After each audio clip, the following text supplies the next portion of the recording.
presence.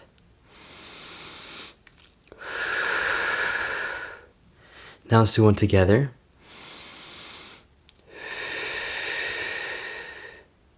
What is vibing? This is Vish, and today I'll be talking to you all about how I've meditated for over 1,000 days, and here's what happened from that progress.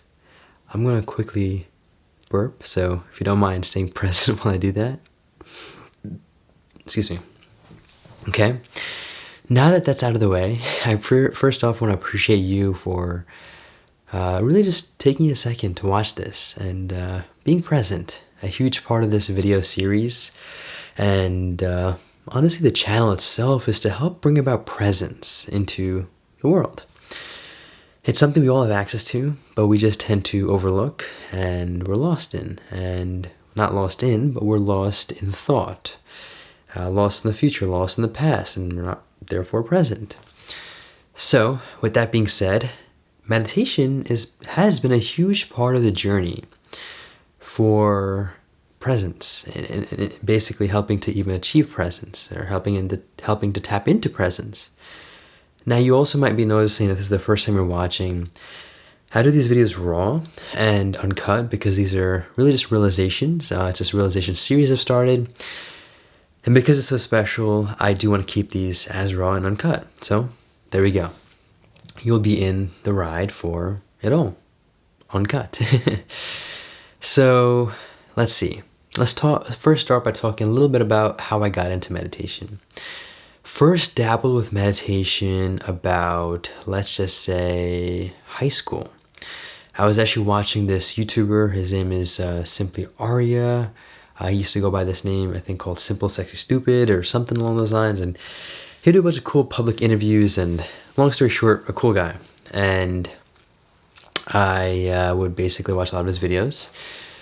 So shouts out to you, Arya, if you're ever going to watch this. And so he was mentioning how he had started using the app Headspace. And Headspace is an app that at the time, it was very new. I'm sure you all know about Headspace now. At that time, it was really new. We're talking 2016, 2017-ish. And that's, I think, when it kind of first started, really.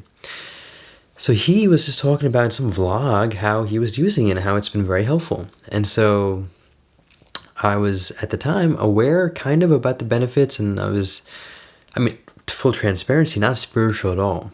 Like zero spirituality. But I had heard about the benefits of meditation. I was like, seems like it's something that would be beneficial, so let's take it on.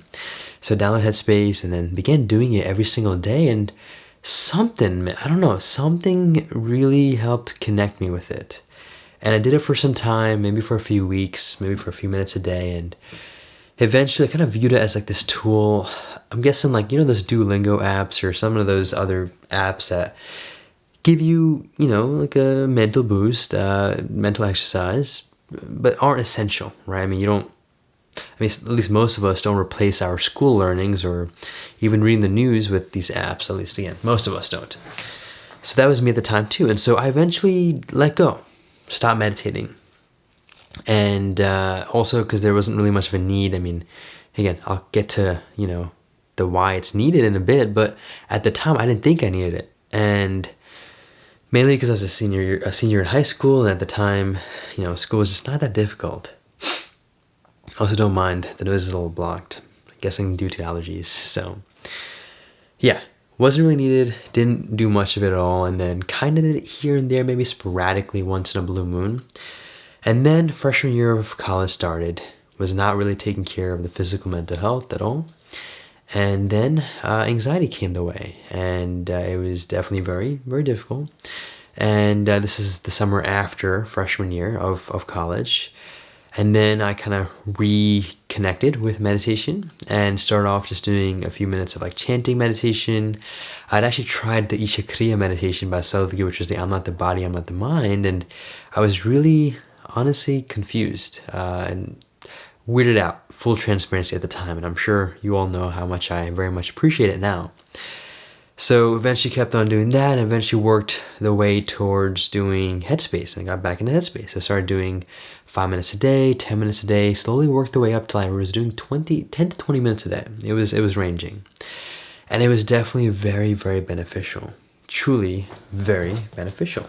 And unlike, also I just do this to make sure it's recording because I'm usually wearing glasses or contacts. So with that being checked, we're solid. And so, honestly, as I'm talking, let's take a quick presence breath. Just a little break in case you all weren't present. So in through the nose, out through the mouth. One more. In through the nose, out through the mouth. So, now that we're present, let's see. Then I was just seeking out more and more about meditation. Eventually came into contact with the brother, a very close friend of me, and his name is Parth Mathuria. Shouts out to you, Parth. And he was a part of the Heartfulness meditation organization. And so I got into that. He very beautifully and kindly introduced me to the practice. I started doing it.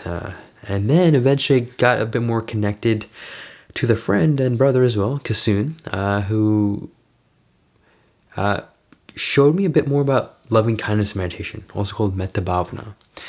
So I started doing that, and then Heartfulness, and then Headspace, all these things kind of going, and eventually, fast forward towards more recently, got into the Sadhguru based meditation, which are really just the yogic science-based meditations, which are, from the yoga, from Eastern Indian traditions, essentially. So that includes Isha Kriya meditation, that includes Shambhavi Mahamudra, which is a 10,000-year-old process that usually just gets transmitted from guru to guru. Very powerful, and I've been doing that. I got initiated January 24th of 2021, so just a few months ago, and I've been practicing it daily.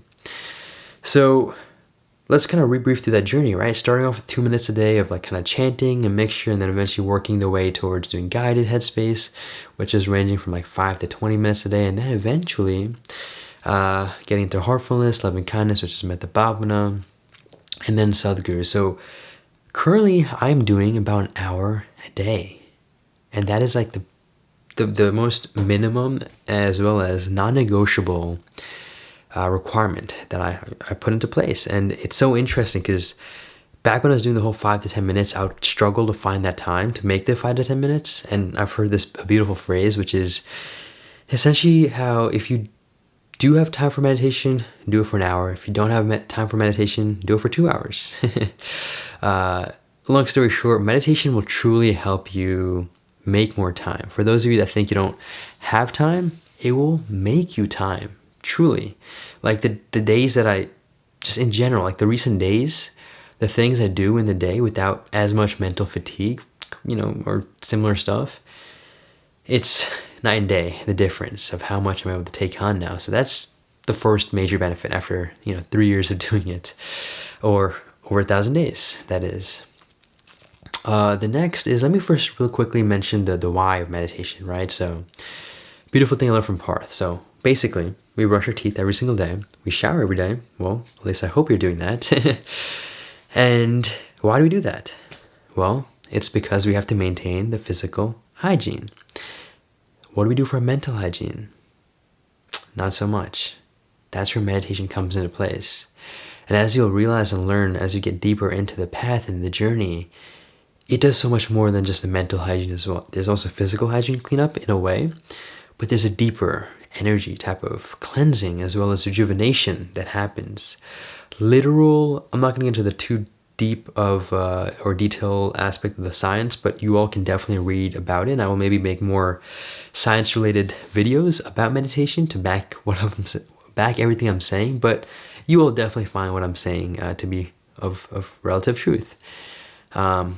And the reason I'm saying that is because there's literal brain wiring that gets rewired with meditation. Neuroplasticity is something that is very real, and meditation again helps with that. And there's endless benefits, right? Even endocannabinoids that usually get released when running. People always, kind of associate the whole runner's high, which is like when you feel high with endorphins, and it's kind of true, but it's mostly endocannabinoids which get internally released. And these endocannabinoids, as I've learned, are actually So I'm not a scientist, or I haven't done the in-depth research, so don't quote me for these. Again, I would encourage you all to do the research, and if there's something wrong with what I'm saying, would love to hear the openness on that. I'm very open to everything that you all have to say. But long story short, you start releasing endocannabinoids, which make you feel kind of high, and that's the same ingredient that's found in THC, which is in weed or marijuana. And that's what gets you high and feel good in a way. The same thing actually gets released when you run, hence the runner's high. Same thing actually gets released too when you meditate. So it's a beautiful, beautiful thing. And the other thing I recently realized too, right? Because initially what got me into meditation was this whole anxiety kind of thing. It will for sure help reduce any sort of problem that you have, and there's no doubt it will become so much more manageable. If anything, it would diminish. And here's the reality though, right? Whether it's anxiety or whether it's anything life throws at you, right? Whether it's internal or external. As I've learned from Eckhart Tolle, a beautiful, beautiful quote, which is the idea that the earth or the world is here not to make you happy, but here to challenge you. And that applies to the inner world as well, meaning your emotions and thoughts and feelings and so on. And without the challenge, there's no growth. I mean, just, very simply, these muscles, gains can only happen through challenges. So it's essential, and it's a beautiful aspect of this existence. So here's the reality, right? So it's not going to get rid of all of the problems, even quote unquote internal. It will help you get non-phased by these problems though, and get detached. You'll be, as I've learned, it's important to be involved, yet not entangled, to be connected, but not attached. And that is what meditation really does. It helps bring about that distance with whatever you're seeing, and even create that distance within the mind. That will help you see things so much more clearly, hence the mental hygiene aspect, and then make a much more conscious decision and take a conscious action versus an unconscious impulsive reaction. Long story short, I have reaped tremendous benefits from these 1,000 days of meditation. Would highly encourage you all to start. If you have any other questions about how to start or where to begin, comment down below. And hopefully this will be a little encouragement for you all to begin the journey. And I'm still continuing this till every single day I breathe. And that will for sure be the non-negotiable. Thank you so much for watching. Make it your day. Take it joyfully. And presence. Now one together. Stay conscious. And ecstasy.